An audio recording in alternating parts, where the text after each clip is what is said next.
السلام عليكم، ازيكم يا جماعه؟ اخباركم ايه؟ كل سنه وانتم طيبين. معاكم اخوكم محمد ابو شعير وبرنامجكم ولاد البلد الجدعان. هنتكلم النهارده عن موضوع مهم جدا، وهو موضوع بيع مصر للشركات. كلنا مؤخرا سمعنا ان مصر طرحه 32 شركه للبيع. تمام. قبل ما بس ما نتكلم في الموضوع ده، كنت حابب احكي لكم حكايه صغيره قوي كنت انا سمعت عنها.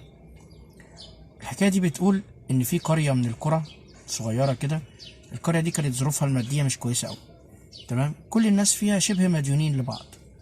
وبعدين في يوم من الايام دخل القريه دي راجل غريب، دور على فندق ينام فيه، فوصل فعلا لفندق وسكن فيه. فسأل صاحب الفندق الاجره كام، فصاحب الفندق قال له الليله ب 100 جنيه. الراجل ده اعطى صاحب الفندق ال 100 جنيه وطلع علشان ينام. صاحب الفندق اخد بسرعه ال 100 جنيه وجري على الجزار وقال له اتفضل، ال 100 جنيه اللي عندي ليك اهي. الجزار اخد ال 100 جنيه وجري بسرعه على تاجر المواشي واداله ال 100 جنيه وقال له اتفضل، ال 100 جنيه اللي عندي ليك اهي. تاجر المواشي جري بسرعه على تاجر الاعلاف واداله ال 100 جنيه برضه، قال له اتفضل، ال 100 جنيه اللي عندي ليك اهي. تمام. تاجر الاعلاف اخذ ال 100 جنيه ورجع بسرعه لصاحب الفندق وقال له اتفضل، ال 100 جنيه اللي عندي ليك اهي. لان انا زي ما قلت في الاول ان كل القريه دي شبه مديونه لبعضها. تمام. طيب، صاحب الفندق بقى تاني يوم راح اشترى اللحمه من الجزار بفلوسه، وطبعا الجزار راح اشترى العجل من تاجر المواشي برضه بفلوسه، لان كده قبض. وتاجر المواشي اشترى العلف بتاعه برضه بفلوسه. تمام. افهم من كده ايه من القصه الصغيره دي؟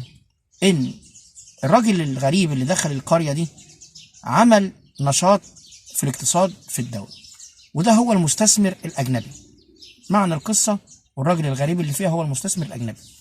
اي دوله بتكون ظروفها الاقتصاديه مش حلوه، دخلها ضعيف، دخلها مش مكفي احتياجاتها من الخارج، فبتعتمد على المستثمر الاجنبي.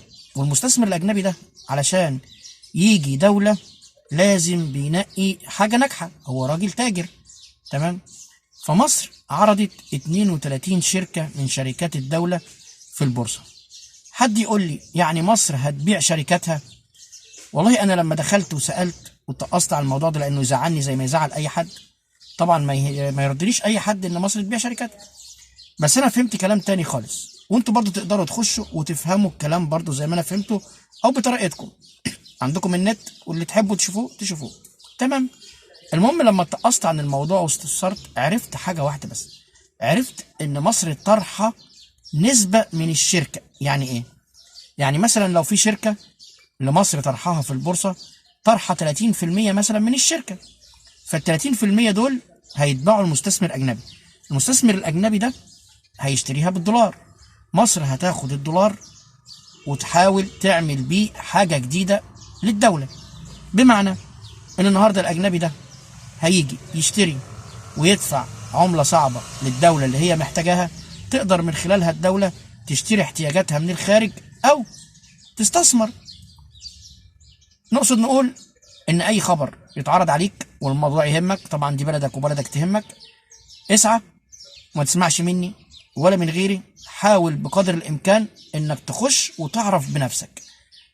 الكلام كتير وناس كتير هدفها تحبطك، تحبط الشعب المصري، والشعب المصري ده عظيم وبفضل رب العالمين هتعدي، وباذن الله بينا هننقذ احنا كشعب، مش الحكومات بس لوحدها.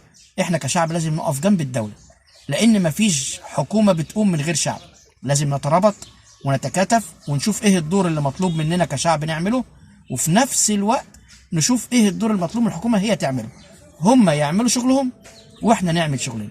المطلوب مننا ان احنا ما نسمعش لاي حد. حتى لو انا اي خبر تسمعه، اي موضوع تقدر تخش تستفسر عنه عن طريق النت. المواقع كتير، وناس مؤيده وناس معارضه، وناس بتقول الحقيقه وناس بتقولش الحقيقه، بس انت تقدر بذكائك توصل للحقيقه، ولسانك ما ينطقش اي كلام بالصح او بالغلط غير لما تتاكد بنفسك من الحقيقه.